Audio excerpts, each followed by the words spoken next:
Welcome to enhance GS knowledge. आज हम लोग वरीयता क्रम, हायरार्की सिस्टम या सीनियरिटी सिस्टम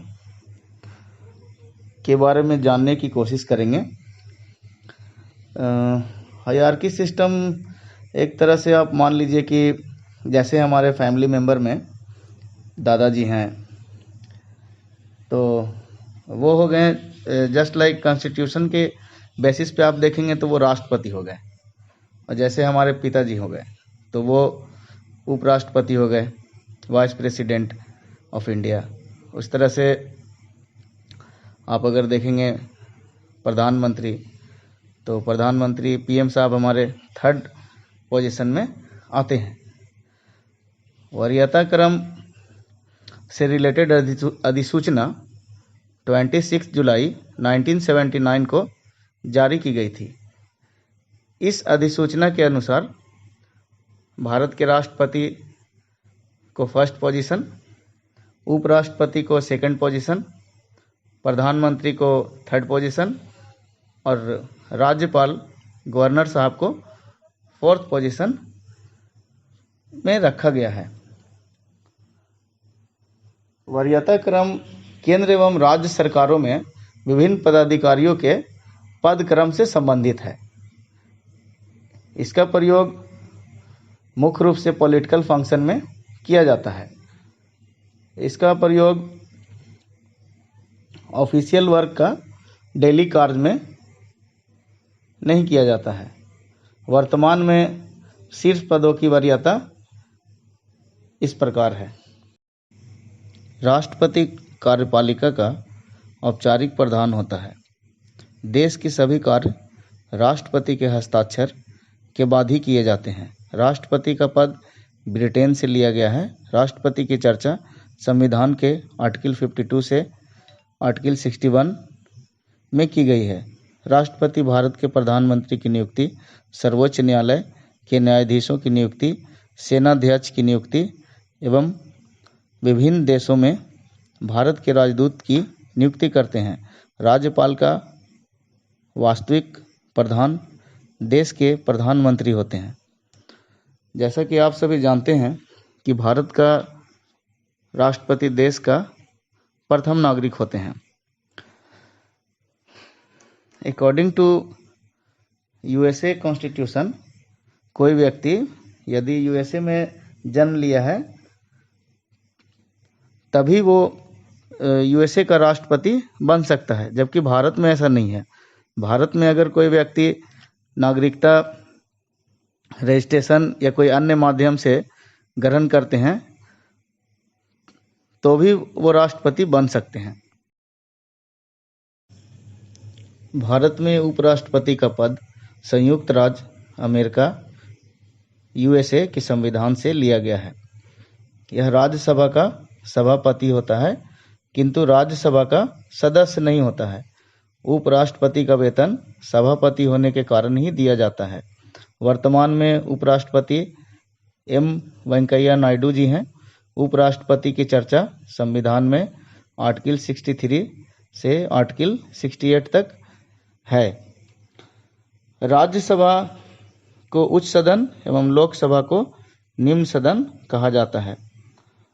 संसद शब्द वास्तविक में 3 चीज़ों से मिलकर बनी है, जैसे जिसमें राज्यसभा, लोकसभा और राष्ट्रपति आते हैं। हायरार्की सिस्टम में प्रधानमंत्री महोदय का पद थर्ड पोजीशन में आता है। बात की जाए कि प्रधानमंत्री जी मंत्रिपरिषद का प्रधान होते हैं और अनुच्छेद 75(1) के अनुसार प्रधानमंत्री की नियुक्ति राष्ट्रपति महोदय के द्वारा की जाती है। कोई भी व्यक्ति संसद सदस्य नहीं है।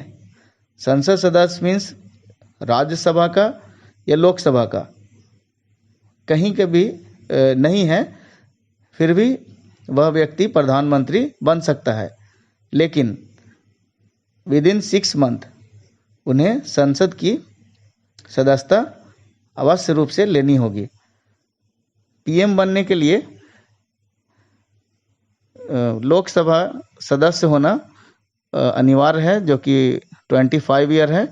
यदि राज्यसभा का सदस्य हैं तो 30 ईयर्स होना अनिवार्य है। वरीयता क्रम में राज्यपाल का पोजीशन चौथे नंबर पे आता है। यदि राज्यपाल अपने राज्य में है तो वो 4th पोजीशन में है। यदि वो दूसरे राज्य में चले जाते हैं तो उनका पोजीशन 8th पे होगा। सपोज यदि कोई बिहार के राज्यपाल हैं तो वो बिहार में कोई फंक्शन हो रहा है तो वहाँ पे वो उनकी कुर्सी 4th पोजीशन में लगेगी। और सपोज वो दिल्ली चले गए तो वहाँ पे उनकी कुर्सी 4th पे नहीं लगेगी, उनकी कुर्सी 8th पोजीशन पे लगेगी। और सभी राज्य में एक राज्यपाल होते हैं, परंतु विशेष परिस्थिति में 2 राज्य में एक ही राज्यपाल हो सकते हैं। जैसे कि बिहार और झारखंड दोनों राज्य का संयुक्त रूप से एक राज्यपाल रह सकते हैं। और इसका पेमेंट जो है उनको एक ही मिलेगा मीन्स कि अगर उनकी पेमेंट 3 लाख रुपया है तो 3 ही लाख मिलेगा। ऐसा नहीं कि 3 लाख बिहार सरकार देगी और 3 लाख झारखंड की सरकार देगी। तो इसमें होता क्या है कि दोनों राज्य कभी कभी 50-50 दे देते हैं, और कभी ऐसा भी होता है कि कोई स्टेट अगर बड़ा है तो वो फिर 60% देता है और छोटा है तो वो 40% देता है। इसका निर्धारण मुख्य रूप से राष्ट्रपति महोदय के द्वारा की जाती है। आइए अब आगे देखते हैं। विशेष परिस्थिति में 2 राज्य में एक ही राज्यपाल हो सकते हैं। राज्यपाल अपने राज्य में औपचारिक प्रधान होते हैं, जबकि सीएम राज्य का वास्तविक प्रधान होता है। जब कोई राज्यपाल अपने राज्य में है तो वरीयता क्रम में उनका स्थान चौथे नंबर पे होगा, किंतु दूसरे राज्य में यह लागू नहीं होता है, जो कि हम लोग अभी डिस्कस किए हैं। राज्यपाल स्वयं के राज्य में राज्यपाल नहीं बन सकता। अच्छा, ये बहुत इंटरेस्टिंग चीज़ है। सपोज मैं बिहार से हूँ तो बिहार का राज्यपाल मैं नहीं बन सकता हूँ। बिहार छोड़ करके सपोज मान लीजिए कि क्या बोल सकते हैं, उत्तर प्रदेश हो गया या तमिलनाडु हो गया या केरला हो गया, वहाँ का बन सकता हूँ। तो अपने राज्य में रहने से दिक्कत भी है कि बहुत सारा असंवैधानिक तरीके से भी कार्य वो व्यक्ति कर सकता है। और सपोज कोई बिहार का है, उधर तमिलनाडु या केरल चला गया तो वहाँ पे जान पहचान के लोग कम मिलेंगे, तो इस तरह से चांसेस बहुत कम बनते हैं। नेक्स्ट देखते हैं कि राज्यपाल की चर्चा भाग 6 के अनुच्छेद 153 से अनुच्छेद 167 तक की गई है। वरीयता क्रम में भूतपूर्व राष्ट्रपति को 5वें क्रम में रखा गया है, जबकि 5 का में वरीयता क्रम में उप प्रधानमंत्री आते हैं। उप प्रधानमंत्री के बारे में आइए थोड़ा जानकारी लेते हैं। उप प्रधानमंत्री बेसिकली कोई संवैधानिक पद तो नहीं है, यह राजनीतिक उद्देश्य के लिए मुख्य रूप से बनाया गया है। बात की जाए, सबसे पहले उप प्रधानमंत्री सरदार पटेल थे और लास्टली लाल कृष्ण आडवाणी जी बने थे, जो कि अटल बिहारी वाजपेयी की सरकार थी तब थे। अब तक कुल 7 उप प्रधानमंत्री रह चुके हैं।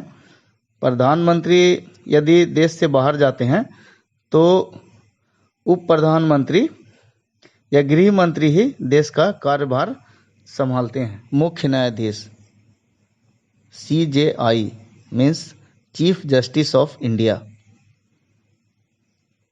एंड लोकसभा अध्यक्ष, स्पीकर भी बोल सकते हैं, भारत के मुख्य न्यायाधीश एवं लोकसभा अध्यक्ष को वरीयता क्रम में संयुक्त रूप से 6th पोजीशन पर रखा गया है। वर्तमान में chief justice of India NV Ramana है और स्पीकर ओम बिरला जी हैं, जो कोटा से सांसद हैं।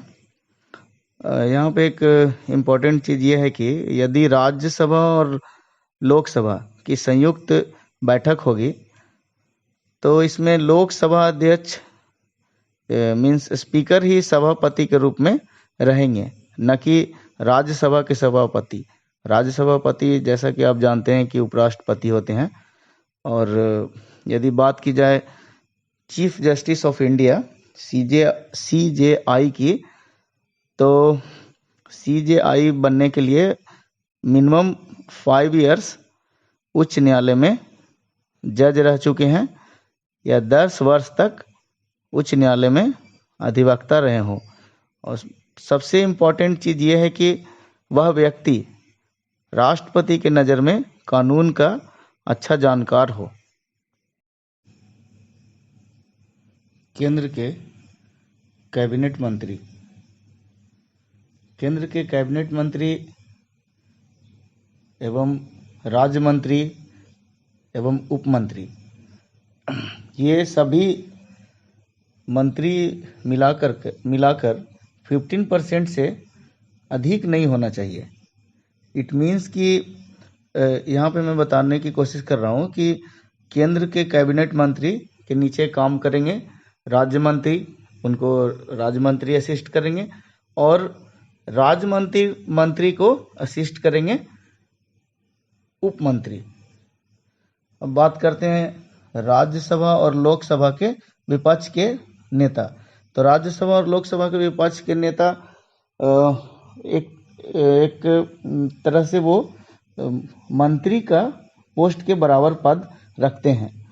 इसको ऐसे समझ सकते हैं कि 3-4 मंथ बैक एक वीडियो वायरल हुआ था, जो कि पटना के DM साहब और नेता प्रतिपक्ष तेजस्वी यादव जी का था, जिसमें वो बात करते हुए नजर आए। DM साहब को जैसे ही पता चला कि तेजस्वी यादव जी का फ़ोन है, तो वो फिर थोड़ा सा रिस्पेक्टिव वे में बात किए। तो नेता प्रतिपक्ष का पोस्ट भी बहुत अहम है और जो कि एक मंत्री का इक्विवेलेंट है। अब बात करते हैं कि राज्य के मुख्यमंत्री अपने राज्य में 7th पोजीशन पे हायरार्की सिस्टम के अनुसार रहेंगे, बट वो राज्य से बाहर जाते हैं तो उनकी पोजीशन 8th पोजीशन पे होगी। सपोज मैं अगर बिहार में हूँ तो अगर मैं CM हूँ तो मेरा पोजीशन 7th होगा, और अगर मैं बिहार से वेस्ट बंगाल चला जाता हूँ तो वहाँ पे 8th पोजीशन पे रहूँगा। जैसा कि पूर्व में हम लोग चर्चा किए थे कि राज्य के राज्यपाल अपने राज्य में 4th पोजीशन पे होते हैं और दूसरे राज्य में 8th पोजीशन पे होते हैं। उसी तरह से राज्य के मुख्यमंत्री अपने राज्य में 7th पोजीशन पे और दूसरे राज्य में 8th पोजीशन में चर्चा किए थे। 9th नंबर पे आते हैं, जिसमें सर्वोच्च न्यायालय का न्यायाधीश। तो सर्वोच्च न्यायालय की न्यायाधीश की बात की जाए तो भारत में कुल सर्वोच्च न्यायालय के न्यायाधीशों की संख्या 33 है और एक मुख्य न्यायाधीश है CJI, chief justice of India. तो कुल मिलाकर भारत के सर्वोच्च न्यायालय में, सुप्रीम कोर्ट में 34 जज हैं। नेक्स्ट बात करते हैं नियंत्रण एवं महालेखा परीक्षक कैग के बारे में। CAG, controller and auditor general की बात करते हैं। तो इसमें मुख्य रूप से इसकी चर्चा, कैग की चर्चा आर्टिकल 148 से आर्टिकल 151 तक की गई है। इन्हें हटाने के लिए महाभियोग या इम्पीचमेंट जैसी प्रक्रिया लाई जाती है। जैसे कि सेम प्रोसेस अगर बात की जाए तो प्रेसिडेंट के लिए इम्पीचमेंट या महाभियोग लाया जाता है। कैग अपनी रिपोर्ट राष्ट्रपति को देता है भारत सरकार के लिए, और राज्य सरकार की रिपोर्ट राज्यपाल को देता है। गिरीश चंद्र मुर्मू वर्तमान में कैग बने हैं। राज्य के उपसभापति, लोकसभा का उपाध्यक्ष एवं केंद्र के राज्य मंत्री को संयुक्त रूप से 10वें स्थान पे रखा गया है।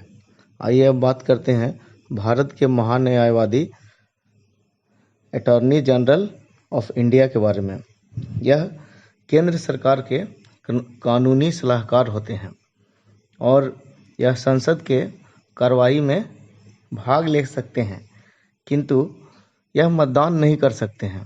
यह संसद का सदस्य भी नहीं होते हैं। केंद्र सरकार पर यदि कोई भी मुकदमा चलेगा तो केंद्र की तरफ से अटॉर्नी जनरल ऑफ इंडिया ही मुकदमा लड़ेंगे। यह राष्ट्रपति का प्रसाद पर्यंत होता है। प्रसाद पर्यंत मीन्स यहाँ पे है इच्छा अनुसार। यह बहुत कॉमन वर्ड है। यह किसी व्यक्ति का निजी मुकदमा भी लड़ सकता है। यह इट मीन कि ये सरकार का मुकदमा तो लड़ ही सकते हैं, साथ ही साथ ये किन्हीं व्यक्ति का व्यक्तिगत मुकदमा भी लड़ सकते हैं, क्योंकि इनका 5 साल कार्यकाल फिक्स नहीं होता है। ये राष्ट्रपति की इच्छा अनुसार रहते हैं, तो इस वजह से ये अपना निजी भी लड़ सकते हैं और सरकार की तरफ से भी लड़ते हैं। और अगर इनकी योग्यता की बात करें तो योग्यता सर्वोच्च न्यायालय के न्यायाधीश के बराबर होता है। वर्तमान समय में अटॉर्नी जनरल के वेणुगोपाल हैं। और फाइनली उप राज्यपाल संघ शासित क्षेत्रों में होते हैं, जबकि राज्यपाल राज्य में होते हैं।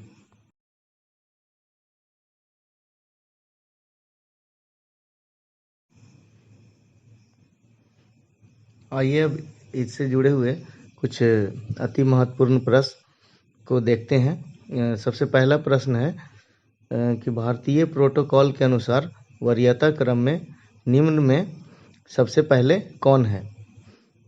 ए ऑप्शन पे है उप प्रधानमंत्री, बी भूतपूर्व राष्ट्रपति, सी अपने राज्य में राज्यपाल और डी लोकसभा अध्यक्ष। तो जैसा कि हम लोग पूर्व में चर्चा किए थे कि पहले नंबर पे आते हैं देश के राष्ट्रपति, दूसरे पे उपराष्ट्रपति और तीसरे पे प्रधानमंत्री और फोर्थ पे आते हैं राज्यपाल, जो कि अपने राज्य में ही होंगे तभी, अदरवाइज वो 8th पोजीशन पे रहते हैं। तो करेक्ट आंसर इज सी।